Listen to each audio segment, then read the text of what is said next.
Audio Jungle.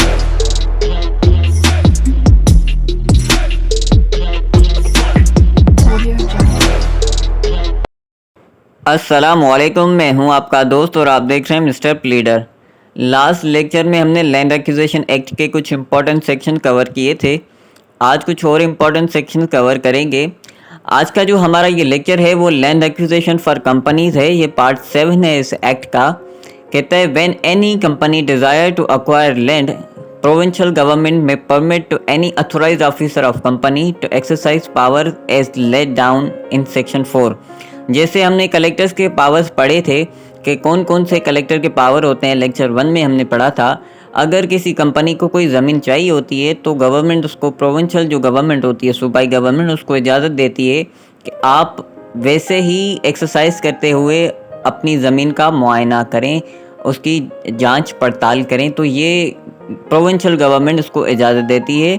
लेकिन वो जो बंदा होता है वो कंपनी का अथोराइज्ड बंदा होता है, यानी उस जो अपॉइंटेड करती है वो कंपनी करती है, लेकिन जो कलेक्टर होता था वो गवर्नमेंट करती थी अपने प्रोजेक्ट के लिए। लेकिन ये कंपनी है तो ये कंपनी का ही जो है वो ऑफिसर होता है जिसको अपॉइंट किया जाता है, लेकिन उसकी जो इजाज़त ली जाती है वो सूबाई गवर्नमेंट से ली जाती है जहाँ पे उनको ज़मीन चाहिए होती है। वैसे ही उसके बाद पब्लिकेशन ऑफ नोटिफिकेशन की बात करता है कि जब उनको ज़मीन चाहिए होती है किस एरिया में, तो वो एक नोटिफिकेशन शाया करते हैं जिसको पब्लिकेशन ऑफ नोटिफिकेशन जो है वो कहा जाता है। अब पावर्स ऑफ ऑफिसर, यानी उस बंदे का जो कंपनी ने जो ऑफिसर अपॉइंट किया है उसके पावर्स की बात कर रहा है। Powers of officer so authorized has certain powers to exercise his job to survey of land which is intended to be acquired for the public purpose. यानी पब्लिक पर्पस के लिए जो भी ज़मीन उसको चाहिए होती है वहाँ पे सर्वे करता है और काफ़ी सारे जो पावर्स होते हैं उसको एक्सरसाइज कर सकता है। क्या बात है सर। उसके बाद ये वही पावर्स हैं जो हमने लेक्चर 1 में पढ़े थे कि एंट्री कर सकता है, डिगिंग, बोरिंग। अगर ज़मीन प्रोजेक्ट के लिए ज़मीन को चेक करना है तो डिगिंग, बोरिंग भी कर सकता है, नेसेसरी एक्ट भी कर सकता है, बाउंड्रीज भी सेट कर सकता है। और उसके साथ साथ लास्ट में जो मेकिंग ऑफ पैसेज है, यानी रास्ता अगर उसको चाहिए तो वो रास्ता भी बना सकता है। उसके लिए उसको जंगल या पेड़ या कोई फसल खड़ी है तो उसको भी काट सकता है। तो ये इस अपॉइंटेड ऑफिसर जो कंपनी अपॉइंट करती है ऑफिसर के पावर्स होते हैं। ठीक है, समझ गया। उसके बाद प्रीवियस इंक्वायरी, ये जो इंक्वायरी होती है वो गवर्नमेंट करती है, ये कंपनी नहीं करती। गवर्नमेंट इसलिए करती है ताकि उनको मालूम पड़ सके कि ये जो ज़मीन ली जा रही है किसी इलीगल या फिर किसी और जो है वो काम के लिए तो नहीं ली जा रही। Previous inquiry, government is custodian of public interest. Inquiry can be held in following cases. ये जो केसेस हैं इनमें जो है वो इंक्वायरी की जाती है।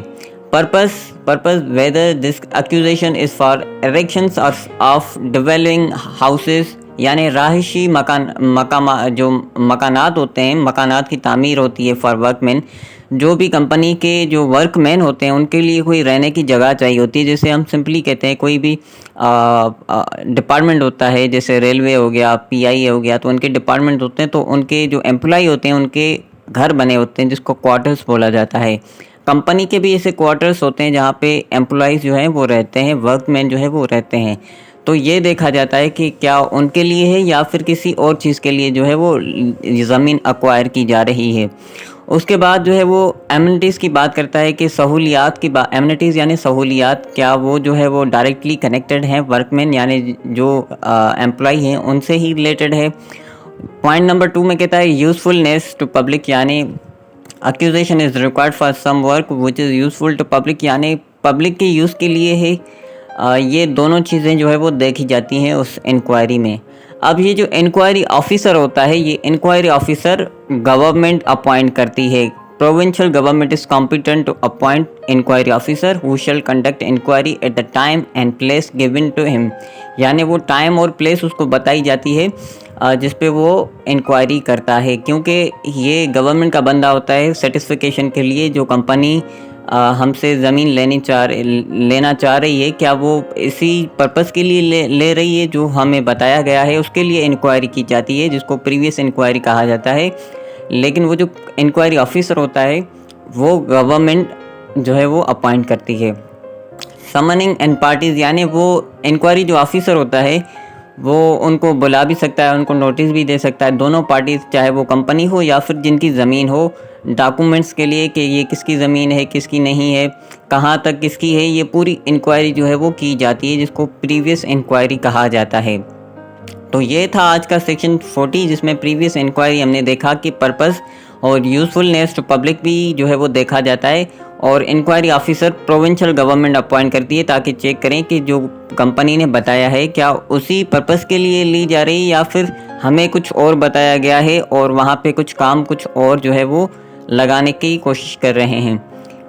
उसके बाद 41 में agreement with provincial government makes an agreement with company for purpose of accusation of land, यानी ये जो प्रोविंशियल गवर्नमेंट होती है वो कंपनी के साथ एक एग्रीमेंट साइन करती है, लेकिन उससे पहले ये चीज़ें देखती है satisfaction government is satisfy on inquiry report इधर मैड अंडर सेक्शन 5A और 40, यानी 40 के अंडर ये जो इंक्वायरी की जाती है वो 5A में भी की जाती है 2 में, और उसके साथ साथ 40 में भी जो इंक्वायरी की गई उससे सेटिस्फाई है कि ये जो कंपनी ले रही है वो पब्लिक पर्पस या फिर अपने एम्प्लॉयज़ के लिए जो वर्कमैन की जो भी कंडीशंस उस एक्ट में बताई गई हैं उससे प्रॉपर है, तो उसके बाद ये साइन करती है।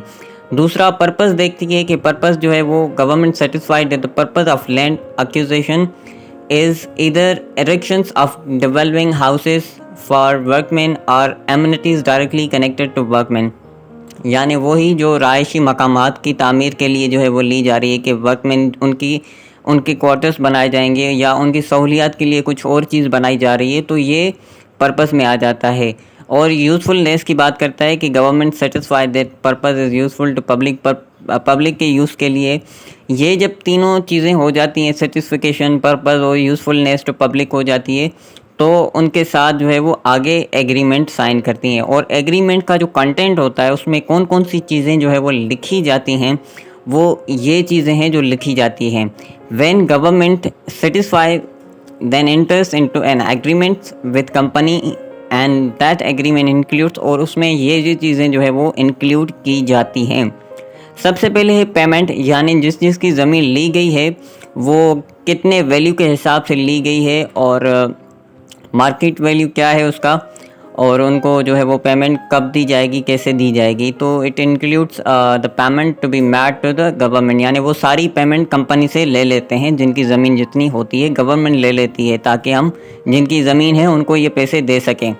ट्रांसफ़र की बात करता है, ये ज़मीन उनको कंपनी को कब ट्रांसफ़र होगी, upon payment land shall be transfer to company, यानी जैसे उनको पेमेंट हो जाएगी तो वो ज़मीन उनको ट्रांसफ़र की जाएगी, उनके नाम की जाएगी।